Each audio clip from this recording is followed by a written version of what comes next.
ഏഴാം കപ്പൽപ്പട എന്ന് കേൾക്കുന്നുണ്ട്. എന്താണ് ഈ ഏഴാം കപ്പൽപ്പട?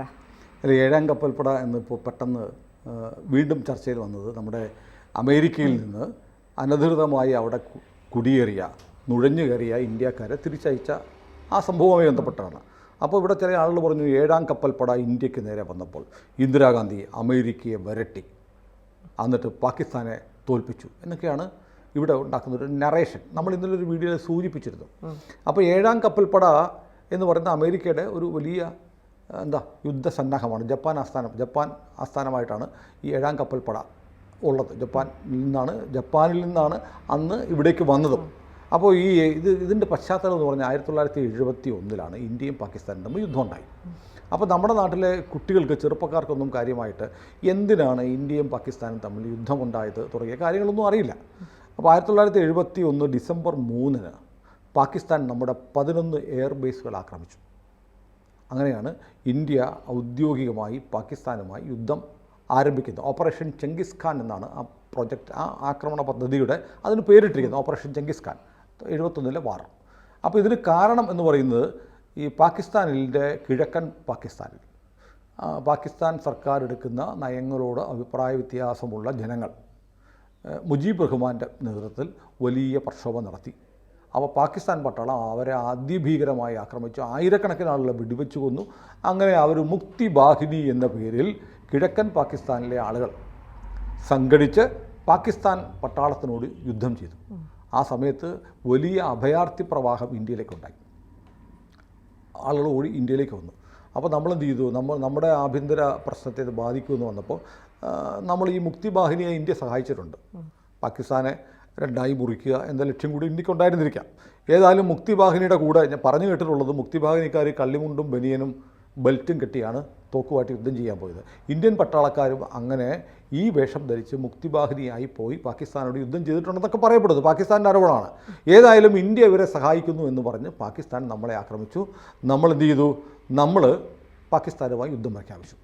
അങ്ങനെ പാകിസ്ഥാൻ്റെ കൂടെ അന്ന് പരോക്ഷമായ പിന്തുണയുമായി അമേരിക്ക ഉണ്ടായിരുന്നു, ബ്രിട്ടൻ ഉണ്ടായിരുന്നു, ഇറാൻ ഉണ്ടായിരുന്നു, ജോർദാൻ ഉണ്ടായിരുന്നു. ഇന്ത്യക്ക് ആകെ ഒരു മാനസിക ബലം അല്ലെങ്കിൽ കുറച്ച് ആയുധമൊക്കെ തന്നു. ഇന്ത്യക്ക് കൂടുതൽ ആയുധം അന്നും ഇന്നും തന്നുകൊണ്ടിരിക്കുന്നത് അന്നത്തെ സോവിയറ്റ് യൂണിയൻ, ഇന്നത്തെ റഷ്യയാണ്. USSR എന്ന് പറയുന്ന സോവിയറ്റ് യൂണിയൻ. അപ്പോൾ അങ്ങനെ യുദ്ധം ചെയ്ത് 13 ദിവസം മറ്റാണ് യുദ്ധം ചെയ്ത്. 13 ദിവസത്തെ ലോകചരിത്രത്തിലെ ഏറ്റവും ചെറിയ യുദ്ധങ്ങളിലൊന്നാണ് ഇന്ത്യ പാകിസ്ഥാൻ 71 യുദ്ധം.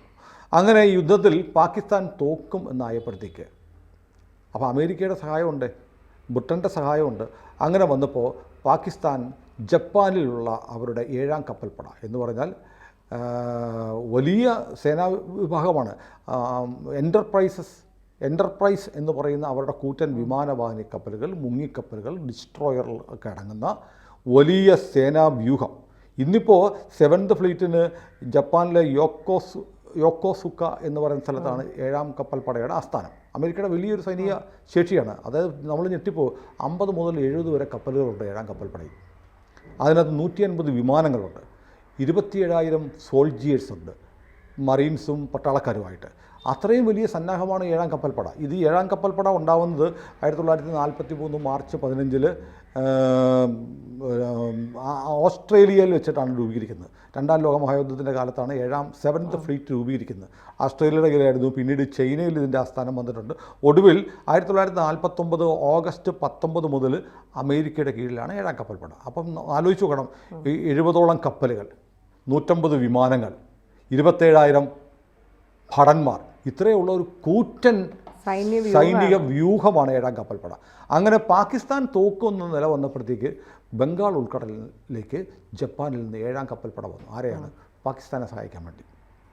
അങ്ങനെ ഏഴാം കപ്പൽപ്പട വന്നപ്പോൾ ബോംബെയിലെ തുറമുഖത്ത് കടൽപ്പുറത്തേക്ക് നമ്മുടെ ഇന്ദിരാഗാന്ധി സാരിയൊക്കെ മടക്കി കുത്തി ഇറങ്ങി നിന്നു. എന്നിട്ട് പറഞ്ഞു, പാകിസ്ഥാനെ സഹായിക്കാൻ അമേരിക്ക ഇങ്ങോട്ട് വന്നാൽ ഞാൻ നിങ്ങളെ നോക്കി ദഹിപ്പിച്ച് കളയുമെന്ന് പറഞ്ഞു. അപ്പോൾ അമേരിക്ക വരണ്ടുപോയി. അമേരിക്ക കപ്പലൊക്കെ തിരിച്ചു വിളിച്ച് ഓടിപ്പോയി എന്നാണ് മോദിയെ കളിയാക്കാൻ വേണ്ടി ഇന്ദിരാഗാന്ധിയുടെ കരുത്ത് വിളംബരം ചെയ്യുന്ന തരത്തിൽ ചില ആളുകൾ പറയുന്നത്.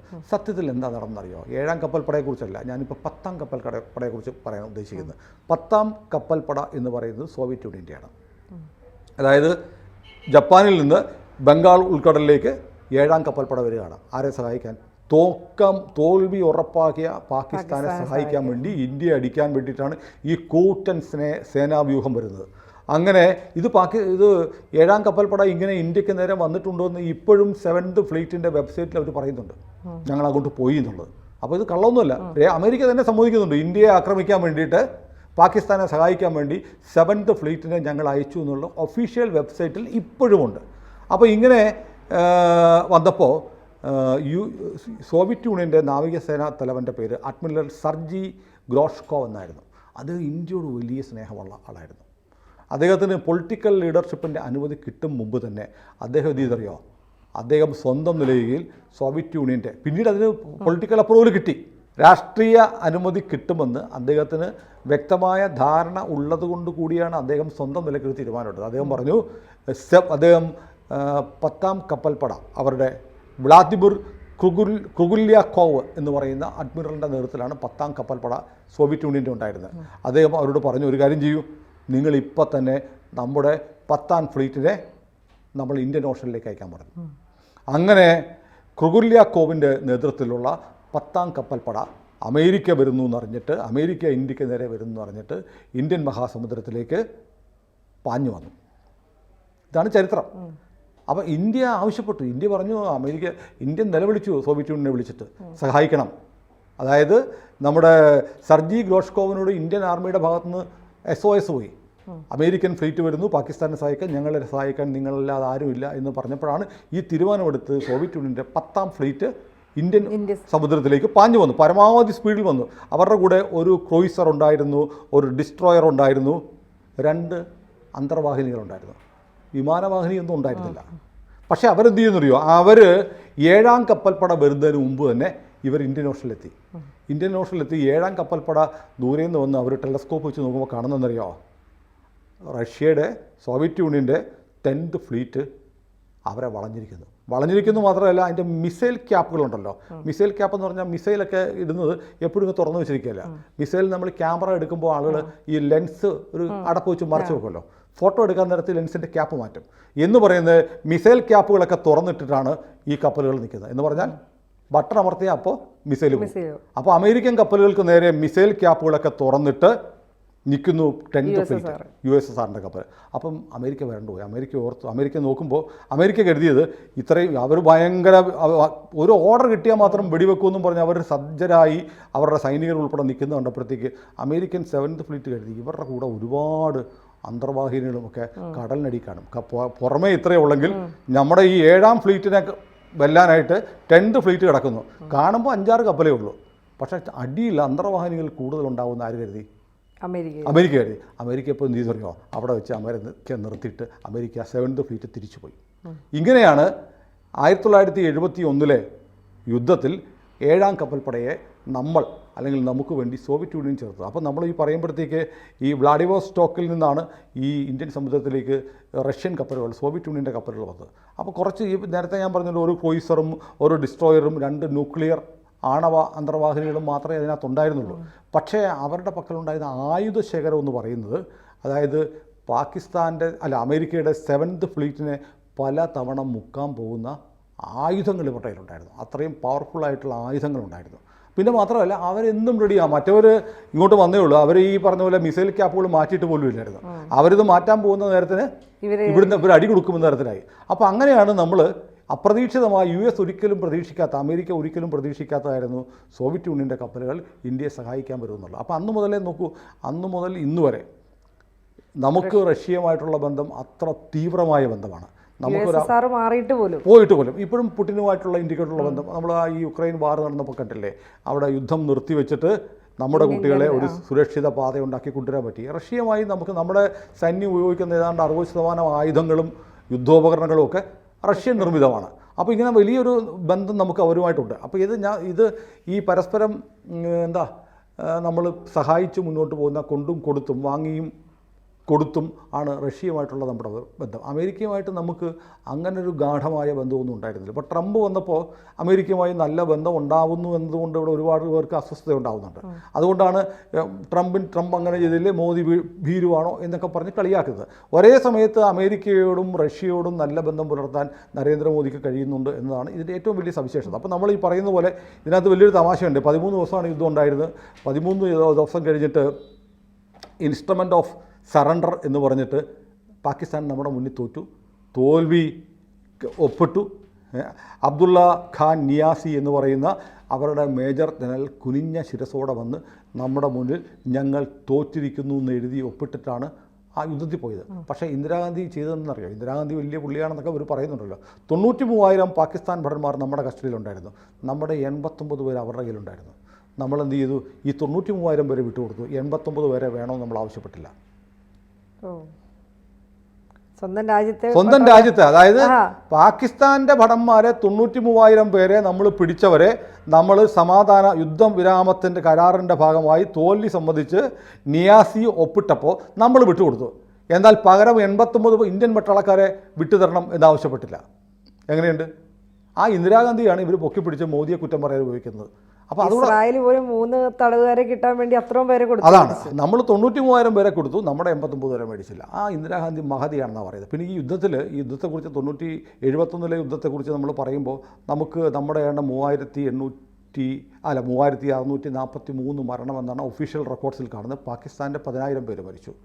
നമുക്കൊരു യുദ്ധക്കപ്പലും ഒരു യുദ്ധവിമാനവും യുദ്ധത്തിൽ നഷ്ടപ്പെട്ടു. പക്ഷേ പാകിസ്ഥാന് 2 ഡിസ്ട്രോയർ പോയി, ഒരു മൈൻ സ്വീപ്പർ പോയി, ഒരു അന്തർവാഹിനി നഷ്ടപ്പെട്ടു, 3 പട്രോൾ ബോട്ട്സ് പോയി, 7 മറ്റ് ഗൺ ബോട്ടുകൾ നഷ്ടമായി. അങ്ങനെ പാകിസ്ഥാന് വലിയ നഷ്ടമുണ്ടായി. പാകിസ്ഥാൻ PNS ഖാസി എന്ന് പറയുന്ന അവരുടെ ഒരു അന്തർവാഹിനി വിശാഖപട്ടണം കടലിൽ ഇപ്പോഴും കിടപ്പുണ്ട്, നമ്മൾ തകർത്തതാണ്, മുങ്ങിക്കപ്പൽ. അങ്ങനെ വലിയ ദുരന്തമാണ് പാകിസ്ഥാനുണ്ടായത്. പാകിസ്ഥാൻ അങ്ങനെ അത് സൈനിക രംഗത്തുണ്ടായ ദുരന്തം. അടുത്ത നഷ്ടം പാകിസ്ഥാനുണ്ടായ എന്താണെന്നറിയാമോ? പാകിസ്ഥാനുണ്ടായ അടുത്ത നഷ്ടം എന്ന് പറഞ്ഞാൽ പാകിസ്ഥാൻ 2ആയി മുറിക്കപ്പെട്ടു. ബംഗ്ലാദേശ് ഉണ്ടായി. ഈ ബംഗ്ലാദേശ് നമ്മളിപ്പോൾ ആലോചിക്കുകയാണ്. നമ്മൾ 3,843 നമ്മുടെ ഭടന്മാരെ ഒരു കപ്പൽ ഒരു വിമാനമൊക്കെ ബലി കൊടുത്തിട്ടാണ് ബംഗ്ലാദേശ് ഉണ്ടാക്കി കൊടുത്തത്. ഈ ബംഗ്ലാദേശ് ഇപ്പോൾ എന്താ ചെയ്യുന്നത്? പാകിസ്ഥാൻ്റെ അവിടെ നിൽക്കുന്നു. എന്നിട്ട് നിയാസി ഇന്ത്യൻ സൈന്യത്തിന് മുമ്പിൽ കീഴടങ്ങുന്ന ആ എഗ്രിമെൻ്റ് ഉണ്ടല്ലോ, അപ്പോൾ ആ ചിത്രം നമുക്ക് കാണിക്കാം. അതിൻ്റെ ഒരു ശില്പം ബംഗ്ലാദേശിലുണ്ടായിരുന്നു. അത് ഈ ബംഗ്ലാദേശിൻ്റെ പിറവി അതോടെ ആ ഇന്ത്യക്ക് മുന്നിൽ പാകിസ്ഥാൻ കീഴടങ്ങിയതുകൊണ്ടാണ് ബംഗ്ലാദേശ് എന്നുള്ള രാജ്യമുണ്ടായത്. ബംഗ്ലാദേശിൻ്റെ തലസ്ഥാനമായ ധാക്കയിൽ ഇങ്ങനെ ഈ ഇന്ത്യൻ സൈന്യത്തിന് മുന്നിൽ പാകിസ്ഥാൻ കീഴടങ്ങുന്നതിൻ്റെ ഒരു വെണ്ണക്കൽ പ്രതിമ ഉണ്ടാക്കി വെച്ചിരുന്നു. ഇപ്പോൾ ഇരിക്കുന്ന യൂനിസിൻ്റെ ഗുണ്ടകൾ, ജമാഅത്തെ ഇസ്ലാമിയുടെ ഗുണ്ടകൾ അത് തല്ലിപ്പൊളിച്ചു. ഇന്നലെ അവർക്ക് സ്വാതന്ത്ര്യം കിട്ടാൻ, ബംഗ്ലാദേശ് എന്ന രാജ്യമുണ്ടാകാൻ വേണ്ടി, സ്വാതന്ത്ര്യം കിട്ടാൻ വേണ്ടി സ്വാതന്ത്ര്യ സമരം നയിച്ച മുജീബ് റഹ്മാൻ്റെ വീട് ബുൾഡോസർ വെച്ചിടിച്ച് നിരത്തി. അദ്ദേഹത്തിൻ്റെ പ്രതിമകൾ നേരത്തെ നശിപ്പിച്ചു. ഷെയ്ഖ് ഹസീനയുടെ അച്ഛനാണ്. അപ്പോൾ പാകിസ്ഥാൻ്റെ കയ്യിൽ നിന്ന് നമ്മൾ എന്തിനാണ് ബംഗ്ലാദേശികൾക്ക് സ്വാതന്ത്ര്യം മേടിച്ചു കൊടുത്തത് എന്നൊരു ചോദ്യം കൂടി പോയിരുന്നുണ്ട്. അപ്പോൾ 7ാം കപ്പൽപ്പട എന്ന് പറയുന്നത് മാത്രമല്ല പറയേണ്ടത്.